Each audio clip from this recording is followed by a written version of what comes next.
오늘 발표된 CPI는 예상보다 좀 잘 나왔고 PPI, 조금 전에 이야기 나온 이 생산자 물가지수가 마이너스로 전환됐잖아요. 이광무 전문가님, 디플레이션 우려 고조될 위기인가요?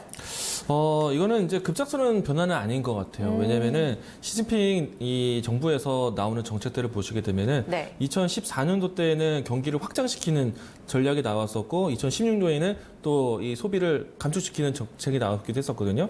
그래서 2018년도 때까지 이 상당히 어려웠었고 그리고 2019년도 와서는 다시 한번 소비를 늘리는 그러니까 과거에 2014년도에 나온 것처럼 중산화 확대 정책이 나오기도 했었던 것처럼 그런 형상이 나왔는데 이게 이제 미국과 중국의 무역 분쟁이 길어지다 보니까 네. 이 정책을 조금 더 색깔을 바꿨어요. 올해 하반기 같은 경우에는 중국에서는 이 저성장 정책, 네. 그러니까 소비를 좀 막는 정책 이런 쪽으로 좀 문고리를 잡는 그런 이 정책을 만들었기 때문에 지금 당장은 소비 심리에서는 아직까지는 확대 정책에 대한 여파는 좀 있으니 그것도 중국이라는 국가에 대해서 네. 계속 소비에 대한 부분들은 줄어들지 않고 있다 보니 네. 일단은 문고리는 먼저 생산 쪽에서 좀 잡고 있는 그런 형상이라서 저는 이 부분들이 이미 예고된 내용이다라고 생각이 되고 있어서 네. 시장에 큰 우려는 아니다라고 생각이 됩니다. 만약에 이 문제 해결점은요 미국과 네. 중국의 이 무역 갈등이 해소되는 그러니까 무역에 대한 정상화 된다면 글로벌 이 G2 국가에 대한 정상이기 때문에 경기에 대한 방향성이 다시 한번 또 확장 국면으로 갈 수 있어서 이 문제는 사실 정치적인 문제가 크다라고 네. 생각할 수 있을 것 같습니다. 아, 경기 침체까지는 아니다, 네네네. 중국에. 네.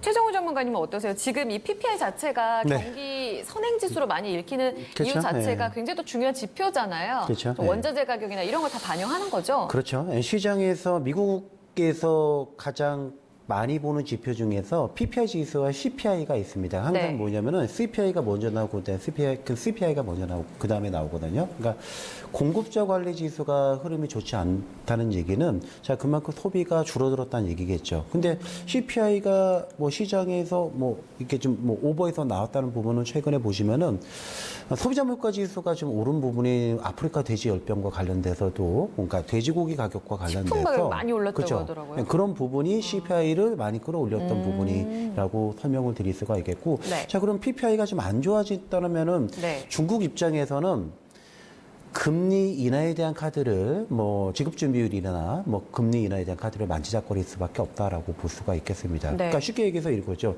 아니 미국의 경기가 좋지 않은데 주가가 네. 올라. 그거 왜 오를까? 보면 앞으로 금리가 떨어질 거야라고 판단하고 있잖아요. 그러니까 부양책으로, 네. 이번에도 역시 마찬가지죠. 미국에서의 어떤 그 시장의 지표가 좋지 않으면 않을수록 자 9월달 FOMC 회의를 통해서 금리 인하에 대한 어떤 시장에서 기대감이 되면서 이미 CME 패드워치에 따르면은 미국의 9월달 금리 인하 가능성 100%, 50bp 정도 금리 인하 가능성은 예를 들어서 20에서 30% 이렇게 나타나고 있잖아요. 네. 마찬가지겠습니다. 그래서 중국의 PPI 지수가 안 좋아진다는 것은 시장에서 디플레이션 현상에 대한 네. 전주곡이다라고 판단이 되면 중국 입장에서는 경기가 안 좋아지는데 그럼 금리를 떨어뜨리면서 그 경기를 진행시킬 가능성이 높다라고 본다라면 물론 단기적으로는 악재일 수가 있겠지만 중장기적으로 봤을 때 중국 정부의 입장에서는 아마 금리의 인하 쪽으로 간다라면은 오히려 시장에서는 호재로 작용할 가능성도 있지 않을까 이렇게 좀 생각이 되네요. 최근 이제 제조업 지표들 많이 안 좋았었지만 경기 침체에 대한 위기 시그널보다는 이제 부양의 시그널로 받아들여라 이렇게 얘기를 해주시는 거네요. 그렇죠?